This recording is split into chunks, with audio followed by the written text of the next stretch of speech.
Names like Patriarcha, Whitey, the Cheese Man, and places with familiar rings to them like Federal Hill, Southie, the North End, and Winter Hill. These people and places conjure up thoughts of New England's organized crime and its legendary past. But what about in 2025? What does the landscape look like today? I bet many of you would be quite surprised to learn that many of today's racketeers are setting up shop in places like Rumford, Maine, and Littleton, New Hampshire. And instead of cool nicknames like Cadillac, Frank, they have long Chinese surnames that I can't even pronounce. Let's discuss the rapidly changing game on the New England streets, shall we? What's up, everyone? Welcome back. Yes, I'm back with another video. How lucky are you guys? You're quite welcome. I actually had another script almost completely written, but I decided to switch the topic at the last minute to this video, so you might get it a couple days later than I had previously anticipated, but at least now you're pretty much guaranteed another video next week because I'm probably going to recycle that one for you guys next week. That should make at least some of you guys happy, the ones that can be pleased anyways. Some of you can't be pleased. Anyways, let's get into it, shall we? So in the past, when somebody would mention organized crime in New England, most people would think traditional Italian, like Federal Hill and Providence, the North End in Boston, the South End of Springfield. Names like the Patriarcha family and the Genovese family have a familiar ring to them. Now, while both of those families, among many other old school traditional organized crime entities, still exist in New England, America, and beyond, the face and scope of organized crime has been changing and quite rapidly. It's honestly not just an occurrence in New England, it's a phenomenon happening all over the world. But for the sake of this video, we'll just focus on our region of New England, and there is plenty to talk about. So buckle in, folks. Let's take a look at some very real organized crime threats right here on our very own New England doorstep, and maybe some possibly not so real ones. Alrighty, well, when discussing organized crime in New England, most people would probably focus on the southern, more crime-ridden states of the region like Massachusetts, Connecticut, and Rhode Island, places where organized crime has been more commonly documented and it's more visible on the surface. The northern part of New England, which is home to some of the least inhabited land in the lower 48 states, doesn't really conjure thoughts of organized crime kingpins. But strangely enough, hiding between the mountain ranges and the vast timber forest, dangerous and powerful transnational criminal organizations have been operating in the shadows. There have been two stories to emerge from the northern states in New England this past year. One that, upon further speculation, seems to be mostly propaganda, but the other one is not just based in reality, it might go even deeper than investigators initially had believed. I actually briefly discussed this issue in a video I made last year, but upon further investigation by myself, the story is quite astonishing. A strange occurrence was taking place in rural Maine in the years directly following COVID. It seems Chinese nationals who spoke little to no English and had no ties to any of the local communities were buying houses outright with cash, sometimes above the asking price, closing as quick as legally possible. They kept to themselves. Locals were also noticing that many of these homes were extremely advanced electrical hookups for residential dwellings. These houses were initially discovered when a fire was started and a fire department was dispatched. It discovered that an illegal grow operation was the culprit. One of the many high-powered lights had overheated or short-circuited, causing the conflagration. A local reporter from a small Maine newspaper was investigating, leaked an email that wasn't meant to be shared publicly, and it stated there was at least 270 such operations being run in the state of Maine, and they were all tied to Chinese nationals or Chinese Americans. A local journalist, Steve Robinson of the Maine Wire, thought this was a pretty remarkable number and assumed if there was that many operations producing thousands of pounds of illicit grass in rural Maine, then it shouldn't be that hard to physically find them, and he was correct. During his investigations, he was able to track one after another down. What he found was quite shocking. Not only was it an actual fact that there was hundreds of these houses currently operating in the state of Maine, but the scheme possibly had connections all the way to the Maine State House. Robinson reached out to a former high school football teammate who is now a licensed electrician in Maine and asked him if he'd ever heard anything from his friends in the trades. His friend told him that it was known by guys in the trades that Chinese were setting up these grow ops in Maine. He said that if a contractor wanted to make a few extra $1,000s, he just had to make a few electrical connections and turn a blind eye. It was becoming a very commonplace occurrence in recent years in Maine. This pushed Robinson to start pulling paperwork, permits, deeds, transfers, any paper trail or facts in black and white. It seemed that in the years directly after COVID, around 2021, Chinese nationals were buying up houses in rural Maine. At first, it was just a few dozen. These were the outliers, the scouts, if you will, seeing how soft Maine would be for Chinese organized crime to gain a foothold there. Once it was seen as an easy mark, by 2023, hundreds of these houses were popping up all over the state. You have to think to a home seller, especially like a retiring couple, someone who wants to buy your house with cash, sometimes above asking price, and can close in the shortest amount of time allowed by law. It's a dream come true. The sellers are probably not looking at the buyers with much scrutiny, if any at all. The Chinese chose their houses wisely too. Most were in rural towns on either dead end streets or cul-de-sacs or in remote country roads. At first glance, they might just seem like a quiet Chinese family or a couple living in a rural residential community, but upon closer examination, like journalist Steve Robinson did, the houses smelled strongly of bud from a distance, many times had boarded up windows and elaborate electrical generators and heat controlling systems not conducive to residential homes. Early on, as the story broke, U.S. Senator Susan Collins called to the federal government to help out the small state of Maine battle these Chinese organized crime entities, which she said greatly threatened the residents of Maine. What about the governor's office? Well, that's where the story takes its wildest turn. It seems that Maine's governor Janet T. Mills' brother Paul Mills is directly linked in the real estate side of this scandal. When Robinson was investigating the purchases of these homes, he noticed a remarkable thing. Well, first off, the Chinese had a trick to make it seem as if these properties were being purchased by someone in the United States and not a foreign national to not set off red flags with the authorities. The purchases many times were made by the same man, a Chinese American man from Malden, Mass., and then he would in turn gift the house to the Chinese folks who would run the grow op. It's a pretty slick move if you ask me. The craziest part, though, is the name of the attorney who presided over the exchange. Because, see, when they would gift over the property, they would have to pay a small gift tax. And then the attorney who presided over that was Paul Mills, the brother of Maine's governor, Janet T. Mills. Now, even if Mr. Mills isn't explicitly involved in the inner workings of Chinese organized crime, he has at very least profited many thousands of dollars off of their operation in the great state of Maine, which would be quite a conflict of interest for the governor, would it not? As far as I know, she hasn't issued a statement on the matter. Now that we've discussed the very real threat of Chinese organized crime in rural Maine, let's discuss another big headline from just a few months ago, which left some people from the area with their mouths dropped wide open, while other people were saying, I told you so. But upon further scrutiny by some investigative journalists, it was found that this story might not be as truthful as initially promoted. It was mostly actually sensationalized propaganda, just meant to grab people's attention with a big headline. In some instances, it was just purely fiction. Now I'm speaking of the giant roundup of 171 high-level Sinaloa and Cartel members. So that's obviously a huge, just huge headline. 171 members, which is a big number if it's just Sinaloa and Cartel members, but they're saying high ranking members. That's quite remarkable, right? Well, maybe not. The official report said members were arrested in Connecticut, Massachusetts, and New Hampshire. That last state might be surprising to some people. El Chapo in the very white state of New Hampshire. But this is something that I've heard before.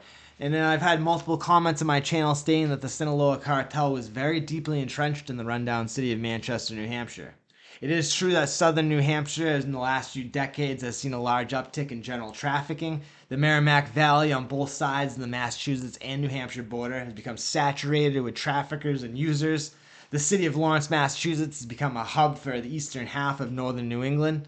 Now, Dominican DTOs with ties to their Caribbean homeland and New York City, primarily the Washington Heights and South Bronx neighborhoods, have run the trade there since the late 1990s. Originally, they used Puerto Rican members of street organizations, many who used themselves to push their product, but throughout the 2000s, they've basically controlled every aspect of the trade now.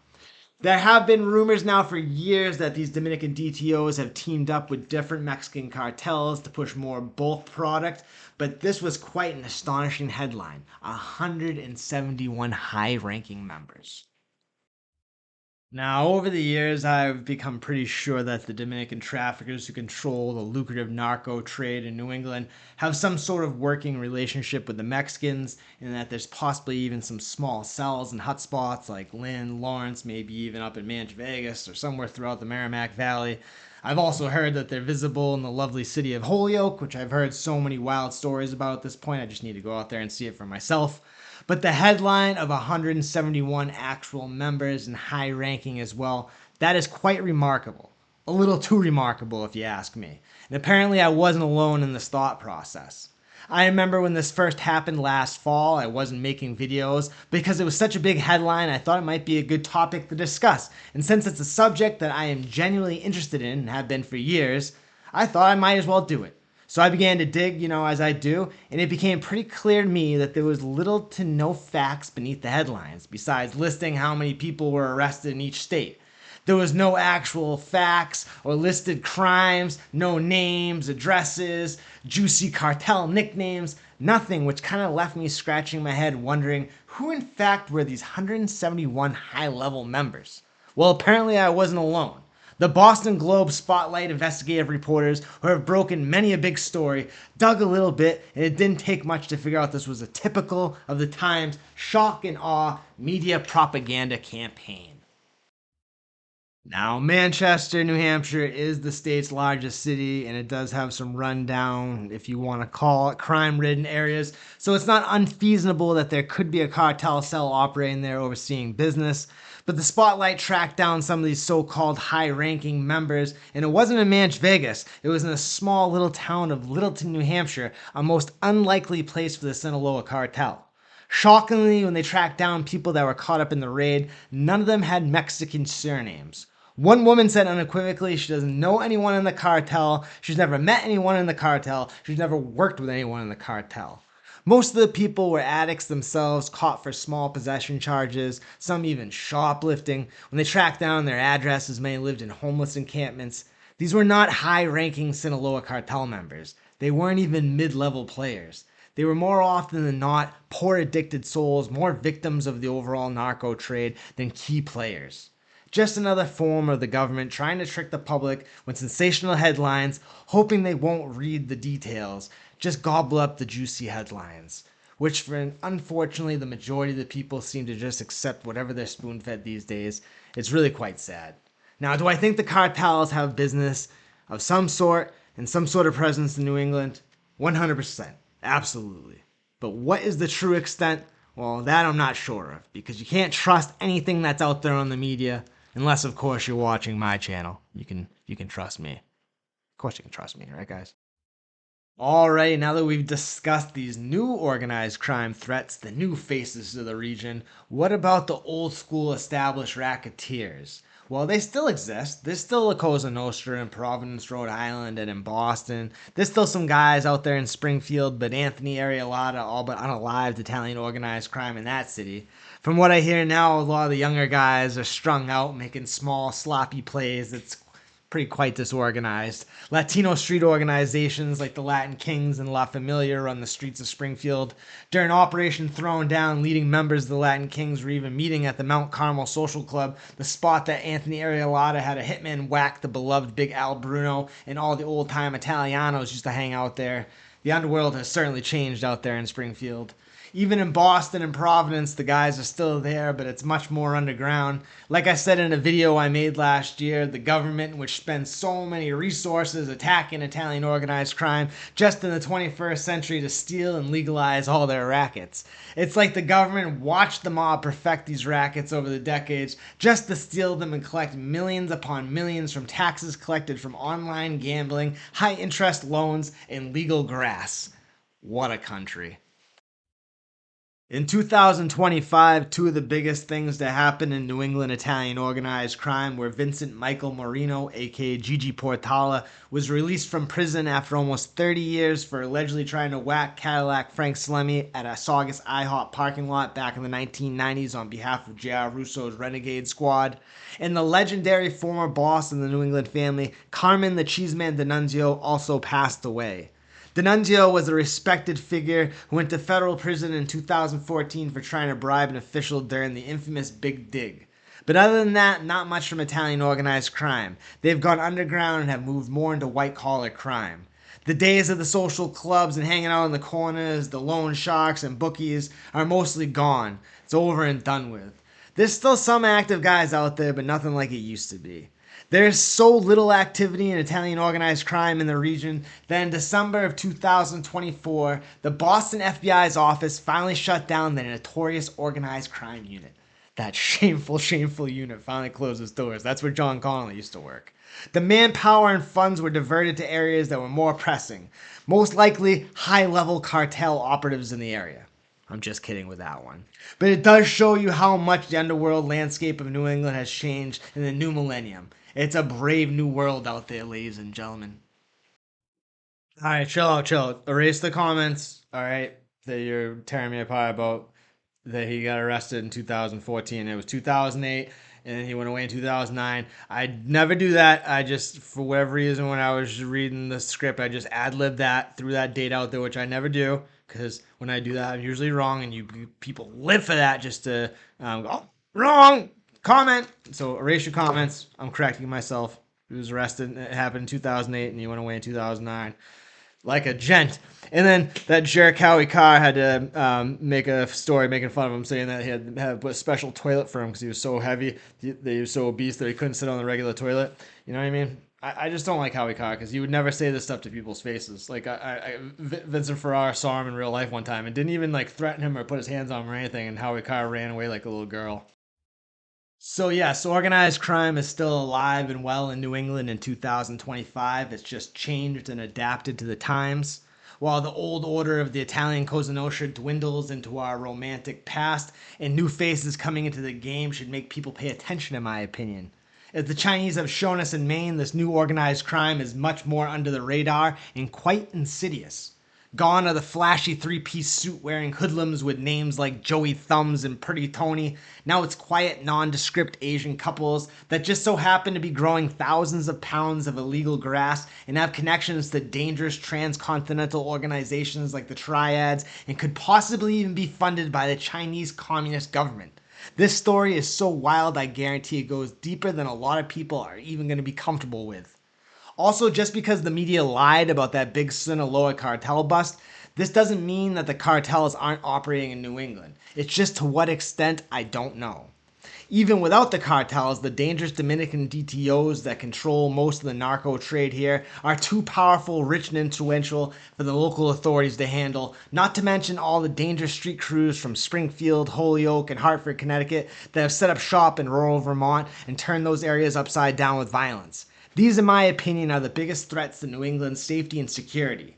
Oh yeah, and outlaw motorcycle clubs too, but I was told by someone not to talk about things that are gonna upset people. It would seem like organized crime has viewed the northern section of New England as its soft white underbelly ripe for the picking. Judging from the way authorities in Maine, New Hampshire, and Vermont are scrambling, it seems like the criminals were right. The sparsely populated, woodsy northern New England landscape didn't have the infrastructure or the experience to deal with this caliber of criminals, and it's causing chaos in the region. I think it's important to keep a close eye on these Chinese groups setting up shop in Maine. In my opinion, the Chinese are the ones that the US should be watching the closest. They're the ones that sell the cartels the raw ingredients to make all the fetty that they're pushing into the United States. They're the ones that taught the cartels to chef up the Walter White a few decades ago. They're the ones who are bankrolling the multi-million, probably billion-dollar industry in trafficking rare species out of the Americas. They're also the masters in this day and time in laundering money. The Mexican cartels and other street organizations are only gaining intelligence, financial infrastructure, and strength by working with these Chinese organizations. We need to wake up and realize that just like the world's economy, organized crime has become globalized as well. The world is becoming a more corrupt and connected place every single day. I look at how powerful the Italian organized crime was in the 20th century, and it's scary to say that they were only about a fraction of the strength that some of these new aged organized crime groups have the potential of becoming.